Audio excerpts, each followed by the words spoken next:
Okay. Good morning, good afternoon, or good evening, depending what time you are watching me talk. This is the way I introduce myself. I'm going to have to work on this introduction a little bit better. But I'm not having the greatest day right now. Um, I had part of my front grill of my car gone. Um, Hit an animal last night. Not very happy about that. I kind of depressed about it, actually.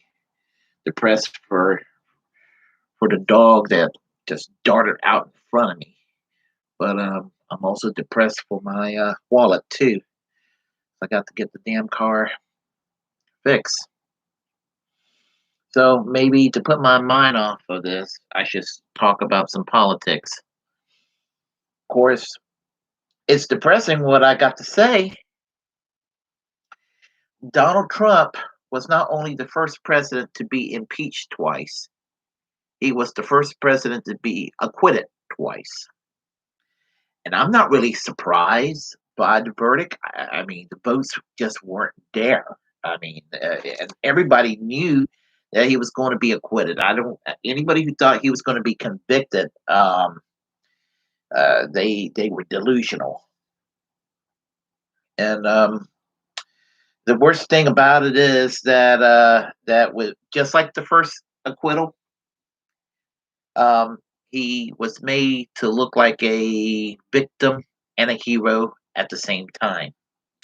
Now, I was in favor of this second conviction without any reservation because of this insurrection that took place that took place on January 6th, and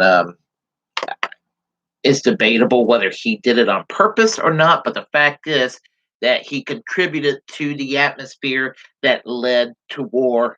What happened at the Capitol, and that was problematic.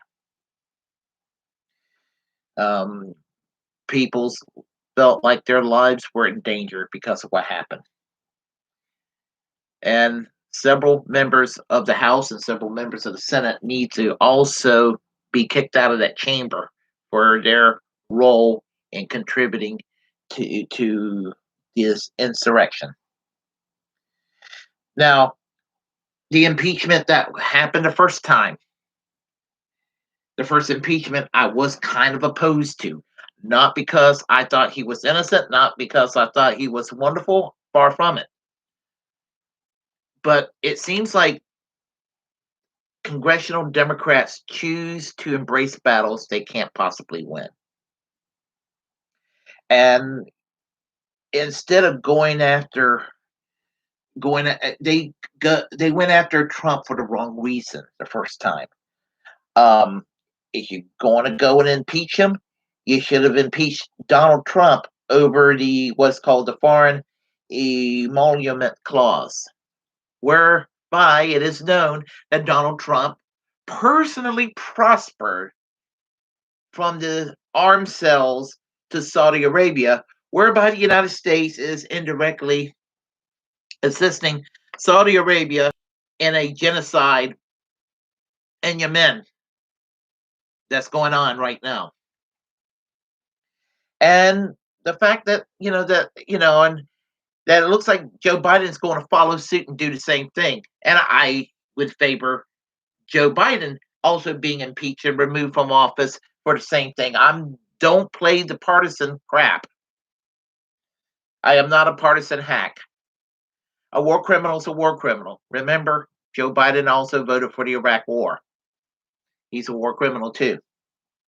But what irks me is that congressional Democrats, especially progressives, um, felt like it was too risky to go with force to vote, hashtag force to vote, um, pressuring Nancy Pelosi to go and allow an up and down vote for Medicare for all. And I know we weren't going to get Medicare for all with this enforce it, but we might have been able to.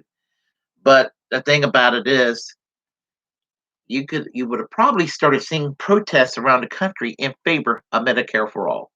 Imagine, imagine a Tea Party movement of the left, but this time for Medicare for all.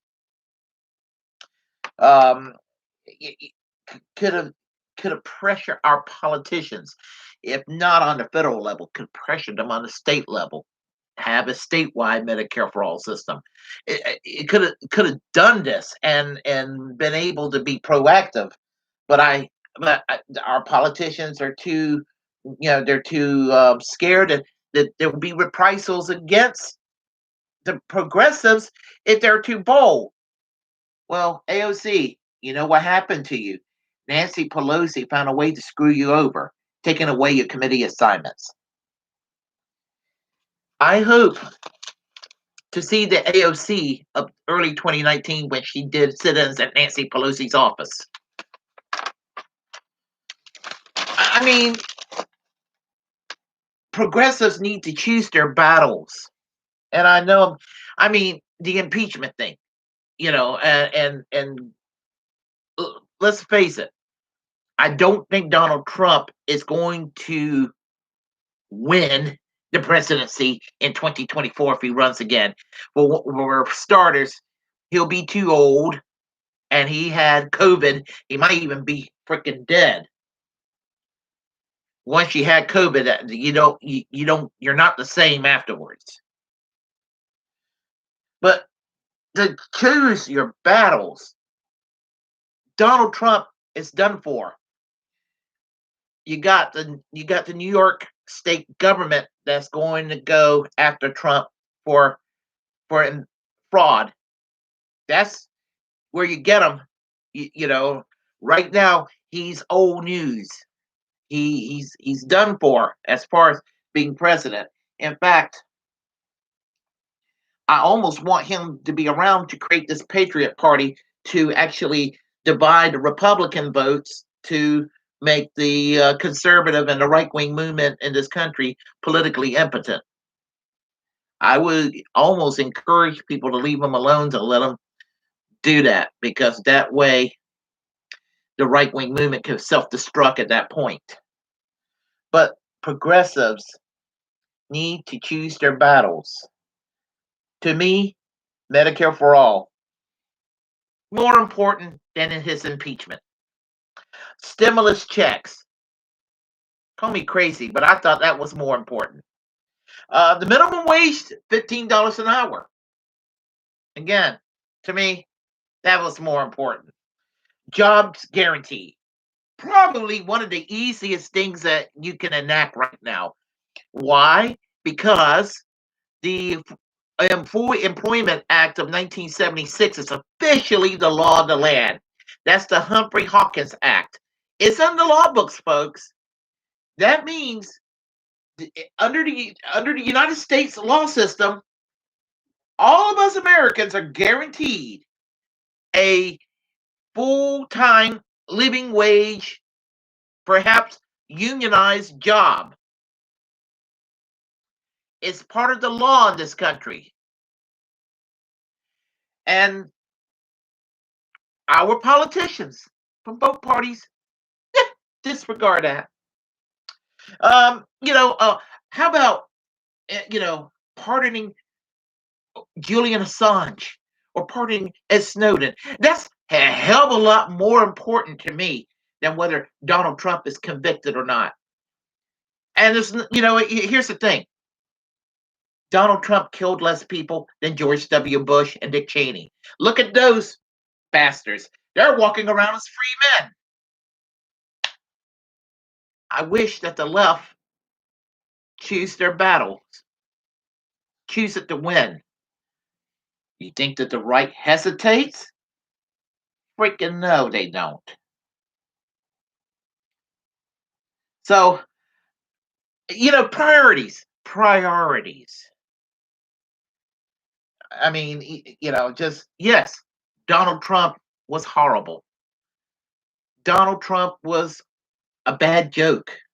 He was a Saturday Night Live sketch, political sketch kind of turned into real life.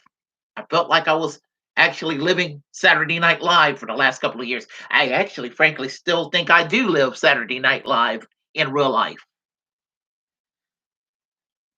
But the thing about it is, I'm not surprised by the acquittal, and neither should anybody else be. I just think there were things that were more important. He's history. And I even think that as the years go on by, the MAGAs that are very enthusiastic about Trump, they'll get over him and they'll move on. And some people will be like, well, what about you? You're still hung up on 2016 and 2020 about Bernie Sanders being cheated twice. Yes, I am. And I'm trying to get over it. And I eventually will. I mean, in 2024, it will be re-election time for Bernie Sanders for the U.S. Senate, and I kind of doubt he'll run for re-election, and I doubt he's going to run again for president in the year 2024. Even though I always end my commentaries saying Bernie Sanders for president in the year 2024, as I will do very shortly. But the thing is that battles and parties need to be emphasized. And I just simply am not seeing it. Anyway, if you like what you heard, press like and comment. If you were very bothered by my words, comment anyway. We'll have a conversation. As a First Amendment absolutist, it's my duty to inform you that if you're passionate about any subject or any cause, create a platform and utilize it because we're the muckrakers of our time. And most importantly, hit that notification bell, hit that subscribe button. Help make this channel grow. And until next time, I am American Social Democracy. Peace and Bernie Sanders for president in the year 2024.